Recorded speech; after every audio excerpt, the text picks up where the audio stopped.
Hello दोस्तों, इस video में बात करेंगे टाटा मोटर्स के डी मर्जर के ऊपर। सभी को पता है कि कंपनी का कमर्शियल व्हीकल और पैसेंजर व्हीकल का जो बिजनेस है वो स्प्लिट होने वाला है, अलग होने वाला है। लेकिन इसकी डेट क्या है, कब तक ये डी मर्जर होगा, वो इस वीडियो में हम डिस्कस करेंगे। कंपनी की तरफ से कुछ अपडेट आया है जो मैं आपके साथ शेयर करने वाला हूँ। सबसे पहले यहाँ पर देखिए, डी मर्जर को लेकर ना काफ़ी सारे अप्रूवल लगते हैं। जैसे सबसे पहले बोर्ड ऑफ डायरेक्टर्स का अप्रूवल लगेगा, उसके बाद कंपनी को शेयर होल्डर का अप्रूवल लगेगा, उसके बाद कंपनी को यहाँ पर आप कह सकते हो एनसीएलटी का अप्रूवल लगेगा, सेबी का अप्रूवल चाहिए, एनओसी चाहिए होता है, एक्सचेंजेस के लिए एनओसी चाहिए होता है यानी एनएससी और बीएससी। तो बहुत जगह अप्रूवल्स चाहिए होते हैं। लेकिन अभी तक कंपनी को यहाँ पर बोर्ड ऑफ डायरेक्टर्स का अप्रूवल मिल चुका है। आई थिंक थोड़े समय में शेयर होल्डर का भी अप्रूवल मिल जाएगा, और आई थिंक मिल चुका है शेयर होल्डर का अप्रूवल। इसके ऊपर मैं कंफर्म नहीं हूँ, आप कमेंट में बताइए कि शेयर होल्डर का अप्रूवल टाटा मोटर्स लिमिटेड को मिला है या नहीं मिला है डी मर्जर के लिए। मैं थोड़ा कंफ्यूज हो रहा हूँ यहाँ पर कि शेयर होल्डर का अप्रूवल मिला है या नहीं मिला है। तो अगर जिसको भी पता है कमेंट सेक्शन में बताइए, मैं भी देख लूँगा और बहुत सारे लोग भी देख लेंगे। तो उसके बाद एनसीएलटी का अप्रूवल तो नहीं मिला है, कंफर्म बात है। एनसीएलटी का पहले अप्रूवल लेना पड़ेगा, उसके बाद सेबी, एनएससी, बीएससी की तरफ से एनओसी मिल जाएगा, नो ऑब्जेक्शन सर्टिफिकेट। तो ये एनओसी मिल जाएगा तो उसके बाद चीज़ें वो बहुत आगे पहुंच जाएंगी।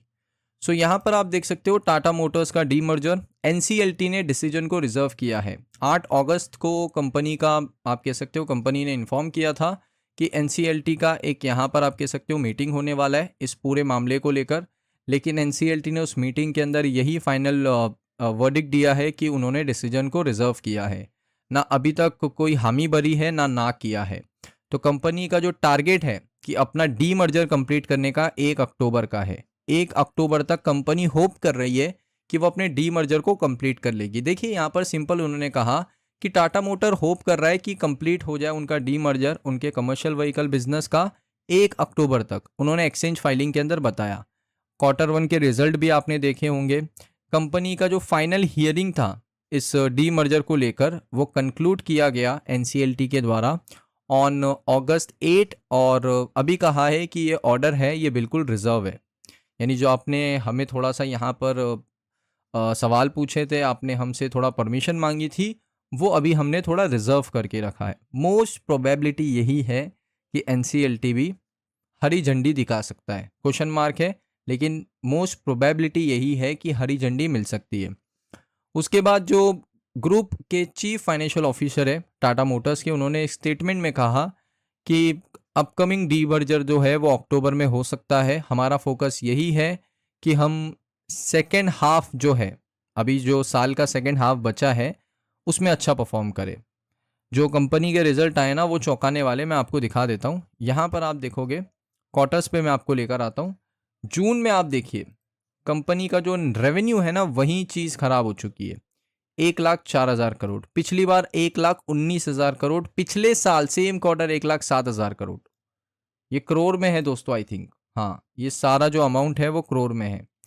उसके बाद देखोगे कंपनी का नेट प्रॉफिट 4,000 करोड़ इस क्वार्टर में किया है, Q1 जून 2025। पिछले क्वार्टर में 8,556 करोड़ के आसपास का प्रॉफिट किया था। पिछले साल सेम क्वार्टर 10,587। ज़मीन आसमान का फ़र्क है। तो प्रॉफिट डाउन, रेवेन्यू डाउन। तो कंपनी ये होप कर रही है कि जो सेकेंड हाफ होगा इस पूरे फाइनेंशियल ईयर का, उसमें हम अच्छा परफॉर्म करने की कोशिश करेंगे। ये निराश कंपनी खुद हुई है अपने रेवेन्यू से, अपने प्रॉफिट से, और होना भी चाहिए क्योंकि आप कंसिस्टेंटली अच्छा प्रॉफिट कर रहे थे।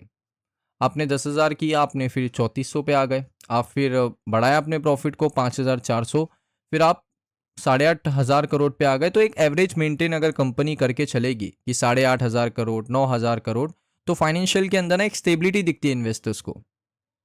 अभी मुझे यहाँ पर स्टेबिलिटी नहीं दिख रही है प्रॉफिट के अंदर, ना रेवेन्यू के अंदर भी। अगर आप देखोगे रेवेन्यू के अंदर फिर भी एक स्टेबिलिटी है कि कंपनी 1,00,000 करोड़ का रेवेन्यू करती है। अब वो चाहे 1,04,000 हो, 1,20,000 हो, या 1,07,000 हो, या 1,10,000 हो, रेवेन्यू में स्टेबिलिटी है। कंपनी की स्टेबिलिटी प्रॉफिट में नहीं है। क्यों नहीं है, उसके रीजंस क्या हैं? देखिए, एक तो रीज़न हो सकता है मार्जिन, दूसरे रीज़न हो सकते हैं दोस्तों कंपनी इंटरेस्ट कितना पे कर रही है। वैसे इंटरेस्ट तो कंपनी ने कम पे करना शुरू किया है। डेप्रिसिएशन भी कंपनी का 5-6 हज़ार करोड़ का होता ही है। और अगर आप प्रॉफिट बिफोर टैक्स देखेंगे तो वो भी 5,561 करोड़ का है। तो आई थिंक सारी चीज़ें फॉल किधर करके आ रही है, मार्जिन के ऊपर आ रही है।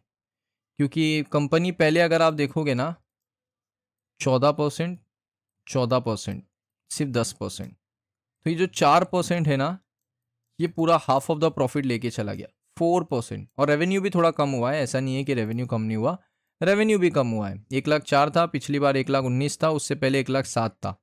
तो अगर कंपनी 1,10,000 करोड़ भी करती तो थोड़ा सा यहाँ पर प्रॉफिट बढ़ता, लेकिन ऐसा देखने को नहीं मिला।